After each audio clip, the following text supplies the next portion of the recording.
given the history, which is a history that is marred by racial, et cetera, that it would be a bad thing for that disparity to persist. And it's an outcome that government ought to work to counteract, not because they think it's mainly a consequence of discrimination, but because the ultimate stability of our social order depends upon not allowing that to fester unattended. Right. You've written a fair bit about racial differences in incarceration in the United States. Yeah. And you've made a case, and I don't want to put words in your mouth, but I'm trying to sum up what I understand, that the fact of those differential incarceration rates not only has a variety of negative, medium, and long-term consequences for everyone, but that it does point to a kind of systemic problem that's fundamentally discriminatory. And to some degree, that's use of that heuristic, I would say, and perhaps in an entirely appropriate way. It's complicated, but have I got your argument reasonably? I wouldn't have said, or I wouldn't say today, in any case, fundamentally discriminatory without unpacking that.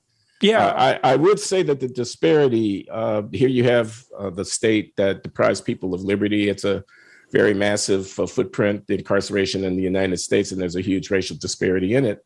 There's also a racial disparity in criminal offending. I would make the case that even if you could account for every single person incarcerated by reference to, they broke the law, they did the crime, they're doing the time. And even if you could count roughly that the African-American overrepresentation in prison is commensurate with their overrepresentation amongst criminal offenders, still, the fact that this is the state coming down with a hammer on people and confining them and depriving them of their liberty at the scale that it's engaged in, given the history of our society where racial difference is such a fraught and sensitive matter, given the existence of stereotypes in the minds of people that are buttressed by the overrepresentation of African Americans in prison, given the political alienation in the communities from which the prisoners are coming, and all that can be loaded onto that in terms of a lack of the granting of legitimacy to the forces of order in the society.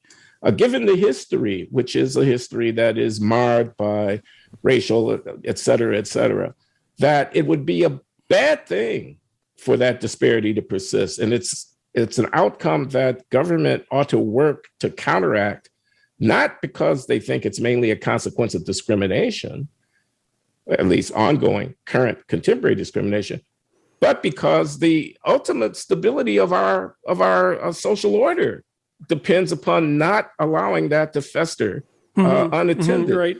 I've said a million cases, each one rightly decided, can still add up to a great and historic wrong.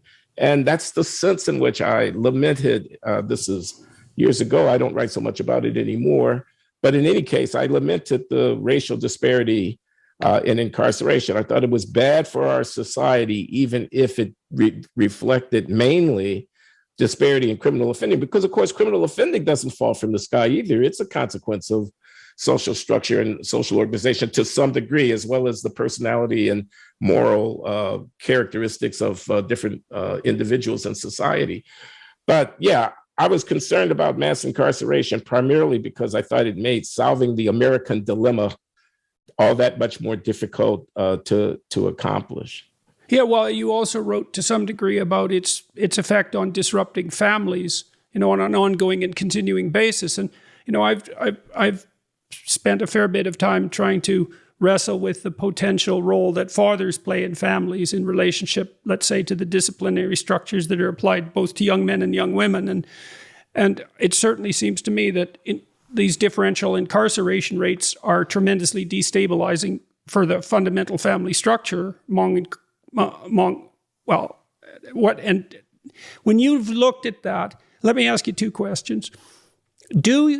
What do you think the data show about the severity of sentencing for blacks versus whites in the US for crimes of the same magnitude? And I know that's not bottom level data, but how do you see that? Because you talked about criminal offending. Yeah.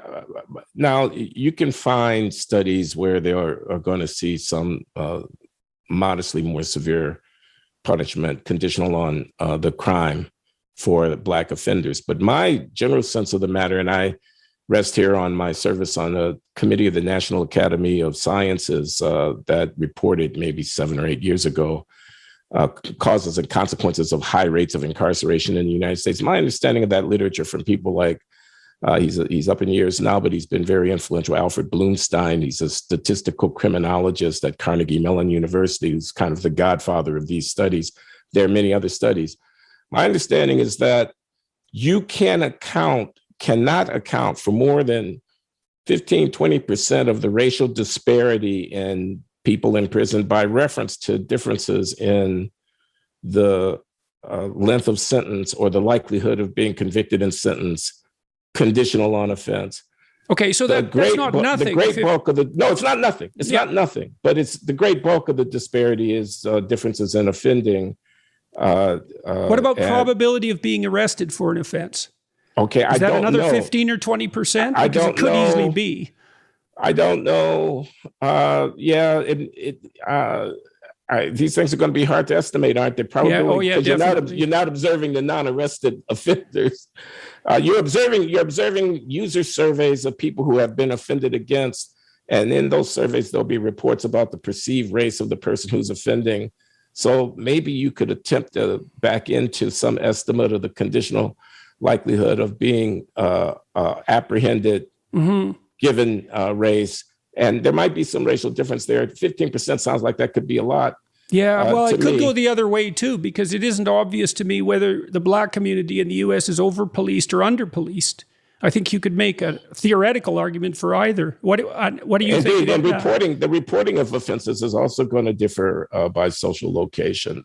Domestic violence, for example, may or may not be reported with the same degree of fidelity across social class and racial identity. I actually don't know this to be the case, but it's certainly plausible that. So it's pretty slippery. But I'd say the majority of the racial disparity is a reflection of disparity in offending. The difference in sentencing conditional on offense may differ by race, disfavoring Blacks. Now, in the drug area, that's a specific thing where it's observed that drug use patterns don't differ nearly as much by race as drug incarceration patterns do. But I explain that in my mind by reference to the fact that open air drug markets are going to attract on the selling side people from the, who don't have many positive alternative opportunities to use their time. It's a low paying and very dangerous trade. It's no surprise that I have to go to the wrong side of the tracks in order to engage in a prohibited commerce. Then the people who are going to be engaged in that commerce will be disproportionately from disadvantaged communities, so on.